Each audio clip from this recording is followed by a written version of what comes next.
Hello សួស្តីអ្នកទាំងគ្នាឮសលេងខ្ញុំសៀនអេសតេរីមកបន្តសរឿងពូហ្សំប៊ីរបស់យើងទៀតហើយនៅtrongវីដេអូគ្នាយើងកុំភ្លេចស្ដាប់ការសំណូមពររបស់ខ្ញុំផងបាទភាពនេះក៏បន្តពីអាមសិនងងបន្តពីឃើញវត្តមានលោកពូហ្សំប៊ីហើយក៏ធ្វើវាភ័យខ្លួនលង្កៀងតែម្ដងចាប់ផ្ដើមនឹកឃើញពីរឿងអតីតកាលបដ យ អាពេលដែលវាកំពុងតែមានអំណាចចឹងទៅហើយក៏ទៅជួបជាមួយពូហ្សំប៊ីហើយពូហ្សំប៊ីក៏ចង់យកគេធ្វើជាកូនចៅតែអាពេលហ្នឹងអាមសិនងងគឺក្អេងក្អាងខ្លាំងមែនទែនអត់យល់ព្រមលុយថែមទាំងដៀលពូហ្សំប៊ីទៀតផងថាមនុស្សមិនចំមនុស្សហ្សំប៊ីមិនចំហ្សំប៊ីឯឡៃឡាវិញគឺឆ្កល់មែនទែនថាមិនបានជាអាមសិនងងអត់កម្រើអញ្ចឹងតែកលេចមើលទៅក៏ឃើញថាវានឹងគឺកំពុងតែភ័យឡើងរាកនំដាក់ខបដ យ យីរំគឺតប៉ែដល់កហើយអាវ៉ែនតាវិញគឺឆ្កល់ជាខ្លាំងព្យាយាមសរសេរកូដចឹងណាក៏បញ្ជាទៅកាន់អាមសិនងងលេងបានពូហ្សំប៊ីក៏នៅតែមុខមមបដាល់អាមសិនងងនឹកឃើញទៅដល់ពេលដែលវាត្រូវបានពូម៉ាស៊ីនងងវាយឡើងទួសាច់ដល់ចឹងក៏សុំទោសផងអីផងព្រោះដូចជាយើងបានដឹងចឹងពូហ្សំប៊ីនៅពេលដែលគេបានវាយគ្នាម្ដងណាគឺមិនអាចគ្រប់គ្រងអារម្មណ៍របស់ខ្លួនឯងបានឡើយអាវ៉ែនតាដោយបញ្ជាលេងបានគឺមូម៉ៅខ្លាំងមែនទែនស្ដីឲ្យថាអាបកាច់ឯងកំពុងតែធ្វើអីវិ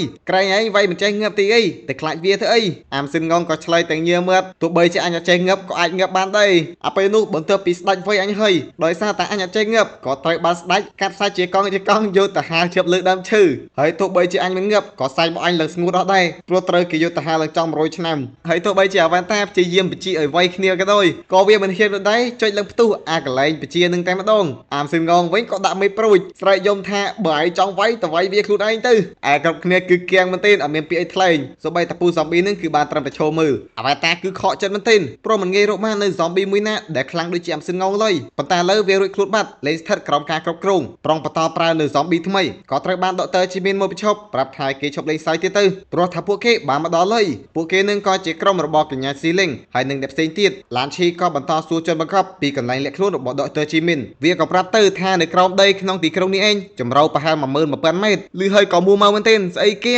េបើវាជ្រៅម្លឹងគ្រាន់តែស្វែងរកនឹងមិនដឹងជាចំណាយពេលប្រហែលឆ្នាំឡើយប្រេសិដេនកាងដាវិញគឺមិនខ្វល់អីទាំងអស់លើកឡើងថាពេលខ្លះប្រើកម្លាំងបាយគឺវាមានប្រសិទ្ធភាពជាងនិយាយចប់ភ្លាមវាក៏លោតចុះទៅខាងក្រោមឆៅភ្លេតរកតាកញ្ញាឡានឈីខិតមែនទែនប្រេសិដេនកាងដាបន្ទាប់ពីទម្លុះចូលទៅខាងក្រោមបានហើយក៏និយាយឌឺទៅកាន់នាងវិញហើយមិនប៉ុណ្ណឹងមិនលឿនជាការស្នាច់ថាពពួកមនុស្សប្រុសធ្វើការនឹងអត់ប្រើខួរទេអីចុះពពួកគេដាក់ទៀតទៅគិតមិនប្រេសិដេនធំអត់ខ្វល់ច្រើនឡើយបែរជាតបថានៅចំពោះមុខធម្មពលពិតប្រាកដល្បិចថោកទាបអីក៏ដោយគឺគ្មានប្រយោជន៍ឡើយនិយាយរួចក៏លោតពីលើយន្តហោះទៅឆៅម្នាក់ទៀតដែរកញ្ញាឡានឈីគឺហួសចិត្តមិនដឹងនិយាយម៉េចជាមួយពួកអដៃទាំងអស់នឹងឡើយហើយក្រុមតាហ៊ានក៏ចាប់ផ្ដើមប្រតិបត្តិការចោះឆែកឆេរដើម្បីចាប់ខ្លួនដកទ័រជីមីនចឹងទៅមកសន្ទុះក្រោយមកពួកគេក៏អមេរិកការប្រាប់ថាដូចជាគ្មាននរណាគេម្នាក់ឡើយកាំងដាក៏សួរតិចលោកពួកអដៃទាំងអស់នឹងរត់បាត់ហើយទេដឹងមេបជាការធំតបថាមិនអាចរួចនោះទេព្រោះមកទីក្រុងមួយនេះពួកគេហមពិតអស់ហើយនឹងសូម្បីតែមូមួយក្បាលក៏ហើមិនផុតដែរឡានឈីដែលនៅយាមខាងលើក៏នៅតែរអ៊ូទាំងមិនសុខចិត្តថាមិនបានជាអុយតែពួកនាងជាអ្នកយាមចឹងការងារធំធ្វើតែខ្លួនឯង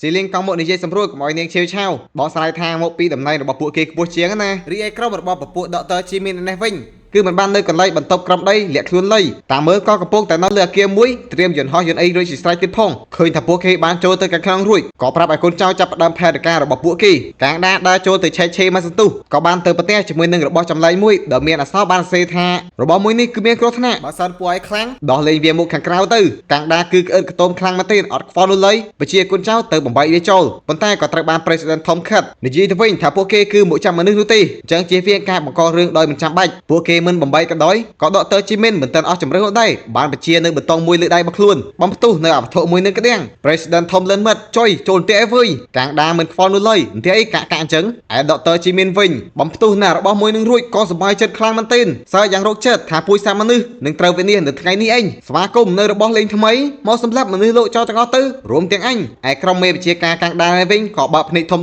គៀងខ្លាំងមែនទែនព្រោះរបស់មួយនឹងគ្រាន់តែជាកូនក្មេងហ្សំប៊ីប៉ុណ្ណោះយ៉ាងណាក៏ដោយ President ធំនៅតែប្រាប់ថាឲ្យប្រុងប្រយ័ត្នអារបស់ដែលមានរាងកាចមើលទៅគួយខ្លាចនឹងវាមិនសាហាវទេហើយអារបស់ដែលមើលទៅដូចជាគ្មានគ្រោះថ្នាក់អីទាំងអស់ដូចជាអាហ្សំប៊ីមួយនេះវាអាចនឹងមានគ្រោះថ្នាក់ខ្លាំងក៏ថាបាននិយាយមិនទាន់ចប់អាបកាច់កាងដានឹងគឺមិនស្ដាប់ឡើយបានលោតទៅកាប់មកកបិតទាំងឆៅប៉ុន្តែក៏ត្រូវតែខ្យល់មេបញ្ជាការធំឃើញល្បឿនរបស់វាលឿនបែបនេះក៏ដាក់បញ្ជាកងទ័ពទាំងអស់ប្រញាប់ដកថយកាងដាគឺមិនពេញចិត្តនោះទេធ្វើទឹកមុខមើលងាយដាក់មកដល់ទៀតដាច់ខ្លួនរបស់វាជាពីរប៉ុន្តែគឺចម្លែកមែនទែនបំណែករាងកាយរបស់វានឹងស្រាប់តែប្រែក្លាយទៅជាហ្សំប៊ីពីរក្បាលរួចក៏ថ ថែមទាំងអាចបង្រួមខ្លួនបានទៅវិញទៀតផងឯក្រុមអ្នកវិទ្យាសាស្ត្រក៏ចាប់ផ្ដើមផែនការទី2ដោយបលែងនៅពពួក zombie ក្នុងការផ្ដល់ឱកាសឲ្យពួកគេអាចរត់គេចខ្លួនអាប៉ែម្នាក់ឃើញចំនួន zombie ដ៏ច្រើនបែបនេះហើយក៏ចង់ទៅហៅជំនួយប៉ុន្តែឡានឈីប្រាប់ថាមិនចាំបាច់នោះទេទុកឲ្យនាងអ្នកដោះស្រាយហើយក៏ចាប់ផ្ដើមសេរីសក់សេរីអីមកទាញនៅដាវបនាងលោតដាក់ណា zombie នឹងមួយជើងម៉ាំងហើយក៏ថែមមកផ្សេងទៀតម្នាក់មួយជើងម្នាក់មួយជើងលបឿនលឿនខ្លាំងមែនទែនបណ្ដាលឲ្យពពួក zombie ខ្ទាតហោះទៅខាងលើគ្រប់គ្នាឯឡានឈីក៏ធ្លាក់ដី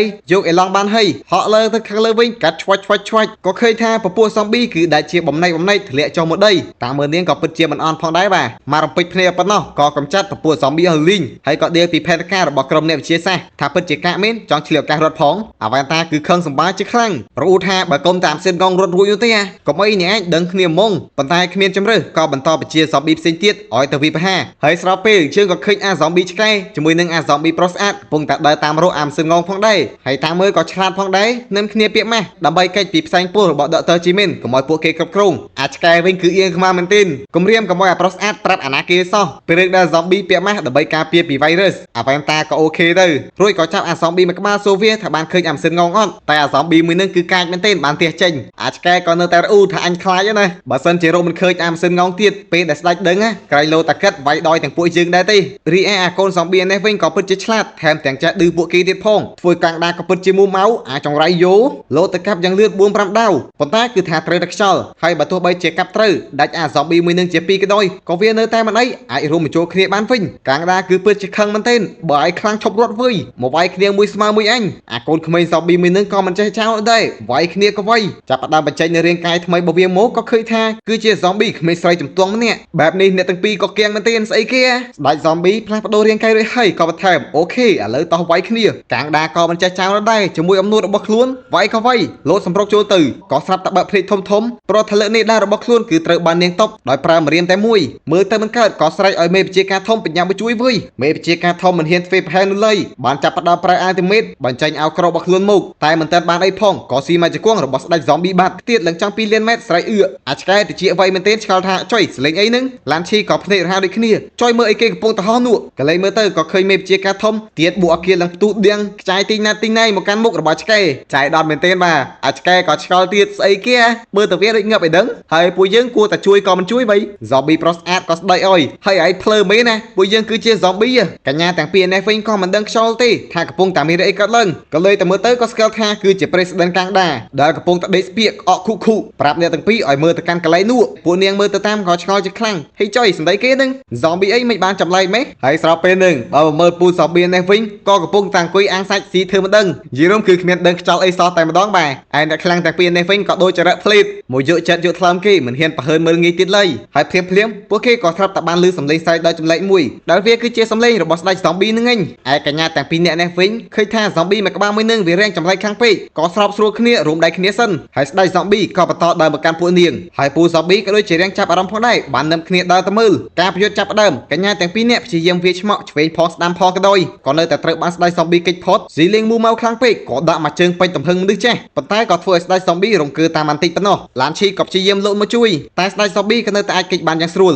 កាំងដាវិញក៏ប្រាប់ឲ្យពួកគេពន្យាពេលឲ្យបាន2នាទីមកក្នុងការខ្លួនប្រើ ultimate ស្ដេច zombie ដែលបានដឹងក៏ចាប់អារម្មណ៍ផងដែរប៉ុន្តែយឺតពេលបាត់ទៅហើយព្រោះថាកាំងដាបានបញ្ចេញ ultimate ជាមនុស្សយន្តដ៏ធំមួយមកឆ្លៀតពេលវាកំពុងតែភ្លឹកកញ្ញាទាំងពីរក៏ព្យាយាមលួចវាឆ្មក់តែគ្មានទេក៏ស្រាប់តែស្ដេច zombie ចាប់ផ្ដើមផ្លាស់ប្ដូររាងកាយរបស់វាម្ដងទៀតហើយគ្រាន់តែឃើញគឺគៀងមែនទេស្អីទៀតហើយកលេចមើលទៅស្ដេច zombie មួយនឹងក៏ចាប់ផ្ដើមរីកមៀតប៉ុណ្ណាណីកន្ទ្រប់តែដៃបន្តិចប៉ុណ្ណោះក៏ធ្វើឲ្យពួកនាងខ្ទាតអស់បាត់ផ្លាស់ប្ដូររាងកាយរួចក៏ឃើញថាមៀតរបស់គេលើកនេះគឺធំខ្លាំងមែនទេថែមទាំងបដូរភេទទៅជាមនុស្សប្រុសវិញទៀតផងកាំងដាដែលកំពុងតែប្រើ ultimate ក៏មិនព្រឺនោះដែរបានបន្តលោតចូលទៅកញ្ញាទាំងពីរនាក់ក៏នៅតែមិនយល់អញ្ចឹងថានឹងគឺជាស្ដីគេវិញហើយ zombie ជាមួយកាំងដាដើរបន្តមុខគ្នាហើយក៏សម្រេចថានឹងប្រើតែម្ដាយប៉ុណ្ណោះដើម្បីរកអ្នកចាញ់ឈ្នះរួចអ្នកទាំងពីរក៏ក្តាប់ដៃយាដាក់ម្នាក់ម្ដាយទៅកម្លាំងខ្លាំងពេកគឺផ្ទុះទាំងខ្ទាតថយក្រោយទាំងពីរនាក់ហើយសូម្បីតែចំហាយក៏បណ្ដាលឲ្យអ្នកដែលនៅជុំវិញខ្លួនខ្ទាតទៅជាមួយផងដែរលទ្ធផលក៏ឃើញថា president កាំងដាគឺដាច់នៅខ្លួនអស់ស្ទើរតែពាក់កណ្ដាលប៉ុណ្ណឹងក៏ដោយក៏នៅតែប្រកែកថាអញមិនទាន់ចាញ់ឬវិ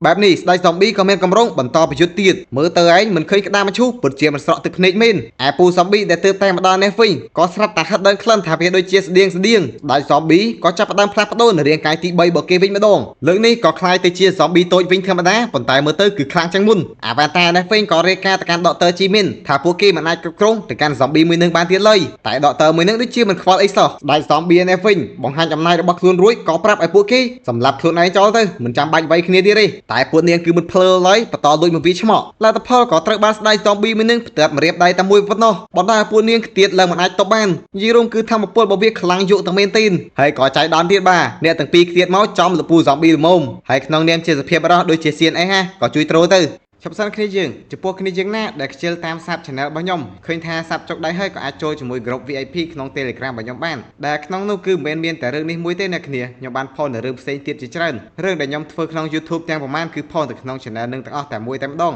ហើយក៏ងាយស្រួលមើលនិងមានគុណភាពខ្ពស់ផងដែរអត់មានអញញ៉ៃដូចនៅក្នុង YouTube នោះទេហើយមួយវិញទៀតនៅក្នុង Group VIP គឺខ្ញុំផុសរឿងលឿនក៏ដូចជាទៀងទាត់ជាងនៅក្នុង YouTube ព្រោះថាអត់ចាំបាច់ការ copyright អត់ចាំបាច់ខ្លាច Channel ban អីនោះទេនិយាយពីគុណភាពវិញគឺកប់សេរីតែម្ដងសាច់រឿងប្រមាណគឺដាក់ទាំងដលមកទាំងអស់ចំពោះតម្លៃត្រឹមតែមួយខែ$1នោះទេគ្នាយើងអាចបាញ់លុយទៅក្នុង QR ដែលខ្ញុំបានដាក់បានបាញ់ឲ្យឆាតមក account Telegram របស់ខ្ញុំមកនេះចង់ scan ក៏បានចង់វាយឈ្មោះក៏បានឆាតមកទម្លាក់តែវិក័យប័ត្រដែលបានទូទាត់លុយគឺខ្ញុំនឹងទាញអ្នកគ្នាចូល Group VIP ដោយស្វ័យប្រវត្តិអីប៉ុន្តែគ្នាយើងណាចិត្តល្អក៏ជួយប៉ាកាហ្វេខ្ញុំបន្ថែមពីលើ$1នឹងមកដើម្បីខ្ញុំមានកម្លាំងចិត្តធ្វើរឿងកាន់តែច្រើនក៏ដូចជាចាញ់រឿងកាន់តែលឿនហើយចុងក្រោយក៏អរគុណច្រើនចំពោះគ្នាយើងដែលបានចូលរួមជាមួយ Group VIP និងអ្នកបន្តតាមសាប់សឹកដៃទាំងអស់គ្នាផងដែរបាយបាយជួបគ្នាវីដេអូក្រោយ